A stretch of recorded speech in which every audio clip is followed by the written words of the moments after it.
Hello friends, welcome back to my channel Gyan Sankalp. तो friends, आज मैं हिस्ट्री की मराठा साम्राज्य से रिलेटेड एमसीक्यू कराने वाली हूँ। इससे पहले मैंने 2 वीडियो इसके थ्योरेटिकल पार्ट का ऑलरेडी अपलोड कर रखा है। अगर आपने उसे नहीं देखा है तो प्लीज़ उसे जाके देख लीजिए, आपके लिए काफ़ी हेल्पफुल रहेगा। उसके बाद ये क्वेश्चन सॉल्व करना, आपसे सारे क्वेश्चन सॉल्व हो जाएंगे। और ये मैं घटना चक्र से एमसीक्यू करा रही हूँ, और वो मैंने यूथ पब्लिकेशन की एग्जाम पॉइंटर से उसके थ्योरेटिकल पार्ट को कराया था। और फ्रेंड्स, इसके अलावा आपको मेरे चैनल पे पॉलिटिकल साइंस की भी सारी क्लासेस मिलेंगी, जो आपकी यूजीसी नेट के सिलेबस के अकॉर्डिंगली मैंने करा रखा है। अगर आप किसी भी स्टेट का टीचर एग्ज़ाम या यूपी पीसीएस एग्ज़ाम देना चाह रहे हो तो ये चैनल आपके लिए काफ़ी हेल्पफुल है। हिस्ट्री और पॉलिटिकल मैं सारे कवर करा दूंगी आपको। तो अगर किसी भी वजह से ये चैनल आपको अगर हेल्प कर रहा है, आपकी प्रिपरेशन में थोड़ी भी हेल्प करी, तो आप प्लीज़ मेरे चैनल को सब्सक्राइब करें, मेरे वीडियो को लाइक करें और अपने फ्रेंड में शेयर करें। तो आज का क्लास स्टार्ट करते हैं। आज के क्लास का फर्स्ट क्वेश्चन है, डैश में शिवाजी का राज्याभिषेक हुआ था। तो 1674 ईस्वी में शिवाजी का राज्याभिषेक हुआ था। और इनके जो राज्याभिषेक कराए थे उस प्रसिद्ध विद्वान का नाम था गंगा भट्ट। ये भी क्वेश्चन में पूछा गया है कि जब उनका राज्याभिषेक कराया गया था, उस किस पंडित ने उनका राज्याभिषेक कराया।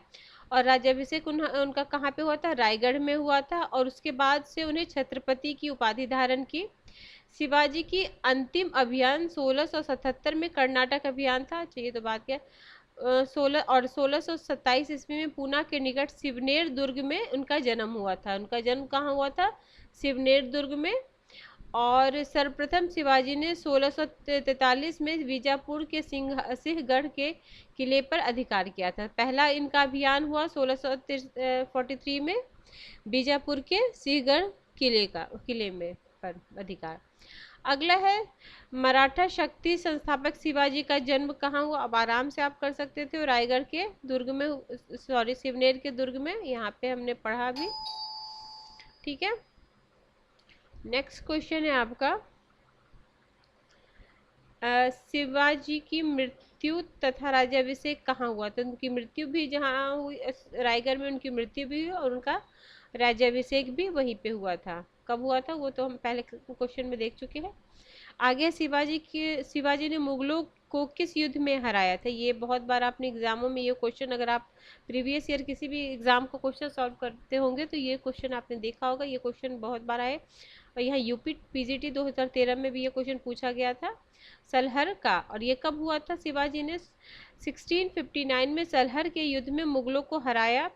शिवाजी 20 अप्रैल में दुर्ग में जन्म हुआ था। ठीक है, इनका राज्याभिषेक हुआ था। ठीक है, अगला है, पुरंदर की संधि कब हुई थी? ये पुरंदर की संधि किसके किसके बीच हुई, ये कब हुई थी, ये जान लीजिए। तो पुरंदर की संधि 1665 में हुई थी और शिवाजी और जयसिंह के बीच हुई थी। शिवाजी और जयसिंह के बीच हुई थी। देखो, शिवाजी और कछवाहा राजा जयसिंह के बीच 22 जून 1665 में पुरंदर की संधि हुई थी। इस संधि की शर्तें क्या थी? तो शिवाजी ने अपने 35 किलों में से 23 किले मुगलों को दे दिया। मुगलों ने शिवाजी के पुत्र संभाजी को पंच हजारी एवं उचित जागीर देना स्वीकार किया। शिवाजी ने बीजापुर के विरुद्ध मुगलों को सैनिक सहायता देने का वादा किया। ये पुरंदर की संधि के बाद ऐसा ये हुआ। फिर 1660 में औरंगजेब ने शाइस्ता खां को शिवाजी को समाप्त करने के लिए दक्षिण का सूबेदार नियुक्त किया। 1663 में शिवाजी रात्रि में चुपके से शाइस्ता खां के महल पर आक्रमण कर दिया। 1659 में बीजापुर राज्य ने अपने प्रख्यात सरदार अफजल खां को शिवाजी को कैद करने और मार डालने के लिए भेजा। अफजल खां ने मुलाकात के बहाने उनकी हत्या की योजना बनाई, परंतु शिवाजी ने इनकी योजना को निष्फल कर उसकी हत्या कर दी। अगला क्वेश्चन है क्वेश्चन नंबर 6, निम्नलिखित में से किस मुगल सेनापति ने शिवाजी को 1665 में पुरंदर की संधि पर हस्ताक्षर करने के लिए विवश किया? तो ये राजा जयसिंह है, ऑप्शन सी। अगला, 1665 में पुरंदर की संधि शिवाजी और किसके मध्य हुआ? तो राजा जयसिंह। शिवाजी की राजधानी कहाँ थी? तो रायगढ़। अगला है, शिवाजी के मंत्रिमंडल में अष्टप्रधान की एक विशेषता थी। तो इसकी एक विशेषता ये थी कि इसके 7 मंत्री जो थे वो ब्राह्मण होते थे। 7 मंत्री कौन होते थे? ब्राह्मण होते थे। अगला है, शिवाजी के समय भू राजस्व की दर क्या थी? तो शिवाजी के समय भू राजस्व की दर थे 2/5, ठीक है, यानी 40%। देखो, शिवाजी के समय भू राजस्व 2/5 यानी 40% थी। शिवाजी के शासन काल में प्रारंभ में उपज के आधार पर उपज का 1/3 भाग भूमि कर लिया जाता था। बाद में शिवाजी ने अन्य स्थानीय करों और चुंगियों को समाप्त कर दिया, तब भूमि का कर बढ़ाकर 2/5 कर दिया गया। शिवाजी के लगान व्यवस्था को रैयतवाड़ी थी। चौथ और सुरदेशमुखी मराठा साम्राज्य के आय का प्रमुख स्रोत था। अब ये चौथ और सुरदेशमुखी वर्ड पूछ के ये क्या था? तो ये उनके आय का प्रमुख स्रोत था। शिवाजी ने भूमि की पैमाइश काठी से कराई। 20 काठी लंबा और 20 काठी चौड़ा वाली भूमि को एक वर्ग या बीघा कहा जाता था। 120 बीघे को एक चावर कहा जाता था। अब ये भी क्वेश्चन पूछ सकता था, एक बीघे को क्या कहा जाता था? 4 ऑप्शन दे देगा, तो उसको चावर कहा जाता था मराठा साम्राज्य में। अगला है, शिवाजी किसकी राजस्व प्रणाली से प्रेरित थे? तो शिवाजी थे मलिक अंबर के राजस्व प्रणाली से बहुत प्रभावित थे। अगला है, शिवाजी के आध्यात्मिक गुरु कौन थे? तो रामदास थे। देखो, आध्यात्मिक गुरु रामदास थे और कौन देव उनके राजनीतिक और संरक्षक थे। वो मैं, अगर आप मेरी पिछली वीडियो देखोगे, जो थ्योरेटिकल पार्ट मैंने 2 वीडियो में करा रखा, उसमें मैंने अच्छे से बताया है कि इनके कितने गुरु थे और दोनों का नाम। तो ये जो थे दादा कोंदेव, वो उनके संरक्षक भी थे और साथ में उनके राजनीतिक गुरु थे, और गुरु रामदास जो थे उनके आध्यात्मिक गुरु थे। अगला है, किस संत का नाम शिवाजी से जुड़ा हुआ है? तो रामदास। शिवाजी ने दवीर या सुमंत कौन थे? तो शिवाजी के दवीर, अच्छा ये क्वेश्चन डिलीट किया गया था। तो शिवाजी के अष्ट प्रधान में दवीर और राज्य मंत्री, विदेश मंत्री था। दिए गए विकल्पों में रामचंद्र पंत मजूमदार और अमात्य था। तो ये अमात्य, रामचंद्र और अन्नाजी दत्तो राय अमात्य था। दत्तजी दक्षिण पूर्व के प्रशासक थे और दंत्रो दक्षिण, अच्छा ये दोनों थे, ठीक है। तो फिर इसलिए ये क्वेश्चन को वो किया गया होगा, डिलीट किया गया होगा। सुमन तथा दवीर मुख्य कार्य निम्नलिखित थे। तो कौन कौन थे? रामचंद्र पंत मजूमदार और अमात्य था।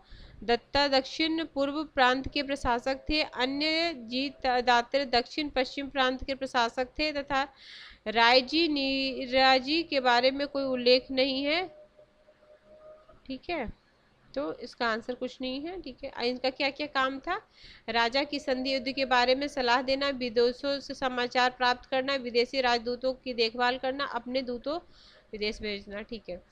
उपलब्ध स्रोतों के आधार पर शिवाजी का उदय उल्लेखित किया गया। तो शिवाजी का उदय उल्लेखित किया गया है ये 1644।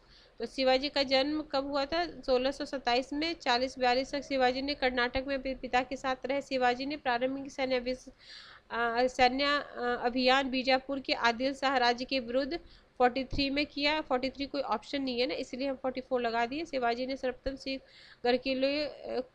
किला जीता, जिसके पश्चात शिवाजी ने लगातार अपने विजय अभियान जारी रखा।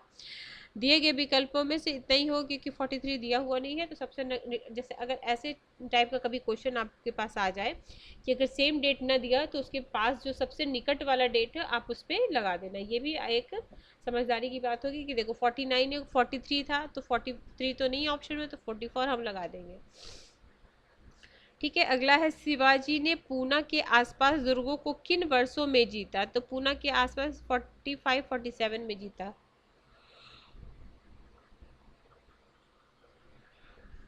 मराठा प्रशासक अमात्य और मजूमदार का प्रमुख कार्य क्या था? तो उनका प्रमुख कार्य राजस्व से संबंधित था।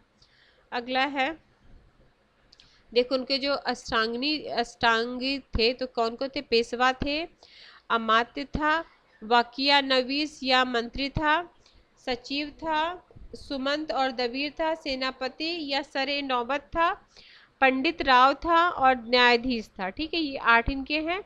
अष्टप्रधान किस राजा से संबंधित है? अब ये बताने की जरूरत नहीं है आपको। Option number D. मराठा प्रशासन में गांव का लेखपाल क्या कहलाता था? तो मराठा साम्राज्य में जो गांव का लेखपाल होता था वो कुलकर्णी कहलाता था। ठीक है। शिवाजी के राजस्व में कौन वित्त विभाग का प्रमुख था? तो वित्त विभाग का प्रमुख अमात्य था। Option A. अष्टप्रधान नामक मंत्री परिषद होती थी कहाँ पे? मराठा शासन में। मराठा छत्रपति शिवाजी सर्वप्रथम मुगल से संघर्ष किया था 1657 में। बखर क्या है? तो बखर इतिहास रचने के वर्णनात्मक साधन थे। Option A.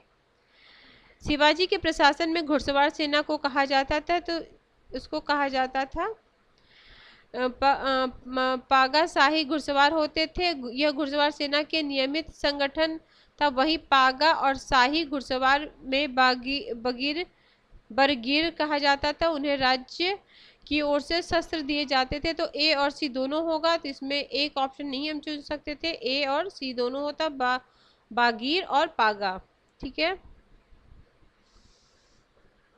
अगला है पेशवा वंश की स्थापना किसने की? तो बालाजी विश्वनाथ ने।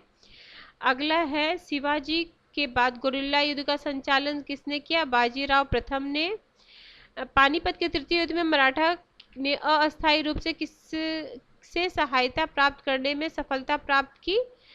तो इसका भी ऑप्शन देखो। मराठा विवेकहीन लूट मार के कारण केवल मुस्लिम ही उनसे दुखी थे, अपितु हिंदू, जाट और राजपूत भी उनसे दुखी थे। सिखों ने भी उनकी सहायता नहीं की। पानीपत के तृतीय युद्ध में मराठा का नेतृत्व सदाशिवराव कर रहा था। वह किसी प्रभावशाली सरदार का समर्थन न पा सका।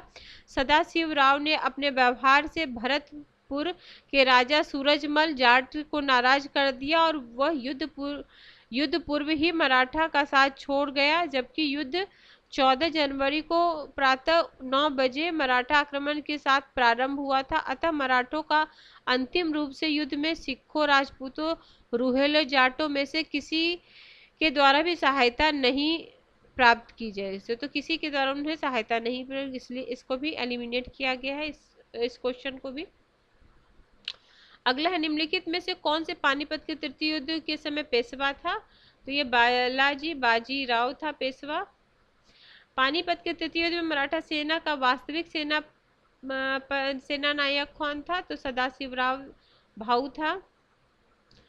अगला है 1661 में हुए पानीपत के तृतीय युद्ध किन दो के बीच हुआ?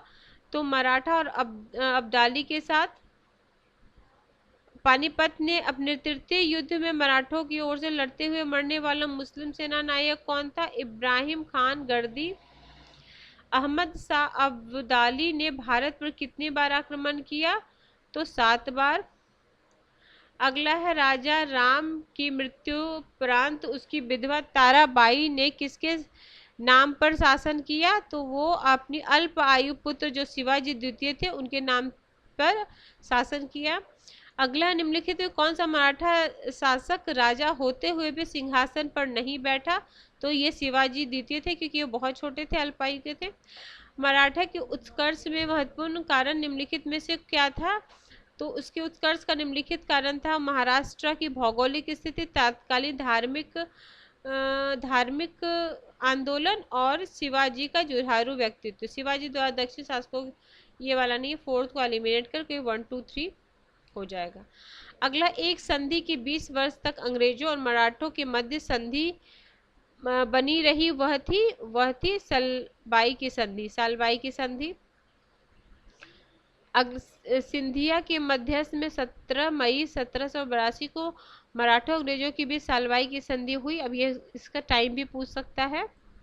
सालबाई की संधि का मुख्य कारण क्या था? तो अंग्रेजों द्वारा बड़े भूभाग की प्राप्ति, अंग्रेजों व्यापार में वृद्धि, तो मराठों के साथ 20 वर्ष की शांति। ऑप्शन सी ये परिणाम था। अगला है वह मराठा राजनीतिक जिसकी मृत्यु के साथ मराठा सरकार की बुद्धि एवं संयम भी चले गए, वो थे नाना फडणवीस। Option B. अगला है आपका वसीन की संधि 1802 में किसके बीच हुई थी? तो अंग्रेज और पेशवा बाजीराव द्वितीय के बीच हुई थी। Option D. मोकासा किस प्रकार के दान है? तो मोकासा आपके भूमि संबंधी दान है। तो ठीक है फ्रेंड्स, आज हमने मोस्ट इम्पॉर्टेंट 40 क्वेश्चंस मराठा साम्राज्य से किया। अगर आपको किसी वजह से ये क्लास हेल्पफुल लग रही है, अगर आपके प्रिपरेशन में थोड़ी भी हेल्प कर रही है, तो आप प्लीज़ मेरे चैनल को सब्सक्राइब करें, मेरी वीडियो को लाइक करें और अपने फ्रेंड में शेयर करें। Till then bye bye, see you in next video.